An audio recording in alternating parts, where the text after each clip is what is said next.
Bismillahirrahmanirrahim. Alhamdulillahi Rabbil Alamin. Wassalatu wassalamu ala Rasulillah wa ala alihi wa sahbihi ajma'in. Amma ba'd. Assalamualaikum warahmatullahi wabarakatuh. So ngayon ay dadako na tayo sa ma yaqulu 'inda at-ta'am. Ano naman ang babasahin ng tao kapag siya po ay kakain? An Umar bin Abi Salama qala kuntu fi hijri Rasul sallallahu alaihi wasallam. Sabi niya, sa kwarto ako ng propeta sallallahu alaihi wasallam, sabi ni Umar bin Salama, wa kanat yadi tatisu bis-sabha.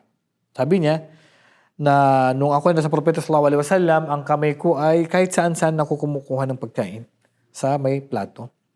Faqala li ya gulam, sabi niya, "O gulam, sammillah. Basahin mo ang pangalan ng Allah. Wa kul biyaminik, at kumain ka sa pamagitan ng kanang kamay mo. Wa kul mimma yalik. Wa kul mimma yalik. At kainin mo kung ano yung nasa sayo." Ibig sabihin, kung yung nandun, meron ka na, yung nandun ba na meron ka na, huwag mo nang puntahan yung kabilang yung ibang lagayan, kasi po madidisturbo mo po yung iba, at saka hindi po magandang tingnan bilang kaugalian sa pagkain. Basahin mong bismillah din, kumain ka at kainin mo yung nasa sayo lang. Maliban kung nandun sa kabila wala ka, pwede mo naman kunin, sabi ng ating mga ulama.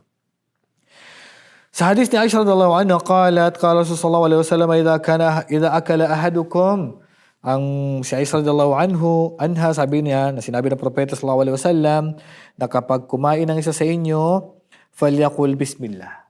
Kapag kumain ng isa sa inyo, basahin niya ang bismillah.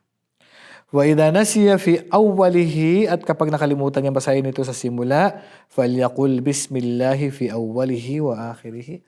Bismillah sa una at sa huli. Bismillah fi awwalihi wa akhirih. Pagka kumain ka, nakalimutan mo mag-bismillah, sabihin mo ang bismillah fi awwalihi wa akhirih. So yan po yung dua pagka kumain ka na. Pag bago kakain, ang sabihin mo lang bismillah. Ngayon, sa mada yaqulu idha faraga min ta'amihi, ano naman ang babasahin kapag natapos ka ng kumain? Sa hadis ni Abi Umama radhiyallahu anhu, an Nabi sallallahu alaihi wasallam, sabihin ng propeta sallallahu alaihi wasallam, kanina sinabi, idha rafa'a ma'idatahu qal, kapag katapos na kumain at sinabi niya, alhamdulillahi hamdan kathiran tayyiban mubarakan fihi ghayra makfiyin wala muwadda'in wala mustaghnan anhu rabbana. Kapag ipanalangin mo ang dua na to pagkatapos mong kumain, ay yan po yung babasahin, sabi ng propeta sallallahu alaihi wasallam, kapag katapos natin kumain. Ulitin ko po. Alhamdulillahi hamdan kathiran tayyiban mubarakan fihi ghayra makfiyin wala muwadda'in wala mustaghnan anhu rabbana. Mada yaqulu idha akala 'inda qaumin. Ano naman ang panalangin kapag nakikain ka sa mga tao? Ano naman ang panalangin kapag ikaw ay nakikain sa mga tao? An Abdullah bin Bisrin an Abdullah bin Yusrin, hadis na risalin Abdullah bin Yusr, qala nazal Rasul sallallahu alaihi wasallam ala abi qala faqarrabna ilayhi ta'aman wa watbatan. So sabi ni Abdullah bin Yusr, qala, dumating sa amin na bisita ang propeta sallallahu alaihi wasallam, nazal Rasul sallallahu alaihi wasallam ala abi, bisita ng tatay ko. Faqala faqarrabna ilayhi ta'amahu wa watbah. So nagbigay kami sa propeta sallallahu alaihi wasallam ng pagkain. Okay? May pagkain ng mga Arab na ibinigay nila sa propeta sallallahu alaihi wasallam. Paakala minha, at kumain dito ang propeta sallallahu alaihi wasallam. Thumma ata bitamrin. Pagkatapos ay binigyan na naman ng tamar. Fakana ya'kuluhu wa yulqi nawa bayna isbi'ihi wa yajma'u sababat al-wusta. So dito,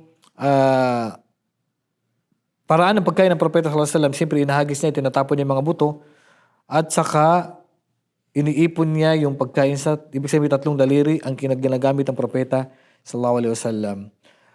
So, ganyan ang patamang pagkain kapag mga katulad ng tamar.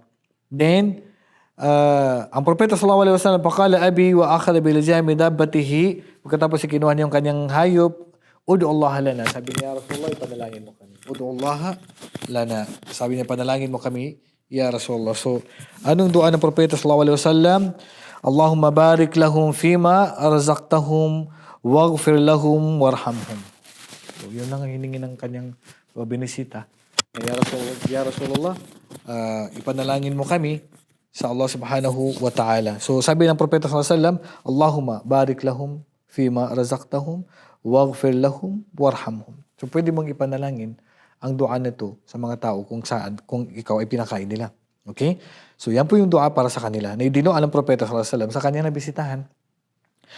Wa an Anas radhiyallahu anhu qala kana Rasul sallallahu alaihi wasallam aftara inda ahli baitin faqala aftara indakum as-saimun wa akala ta'amakum al-abrar wa tanazzalat alaykum al-malaika. Ang Propeta sallallahu alaihi wasallam sabi niya doon sa kanyang binisitahan sa kinainan niya ng iftar, ng fasting, sabi niya aftara indakum as-saimun wa akala ta'amakum al-abrar wa tanazzalat alaykum al-malaika. So bumaba sa inyo ang anghel at kumain sa inyo ang mga taong mabubuti.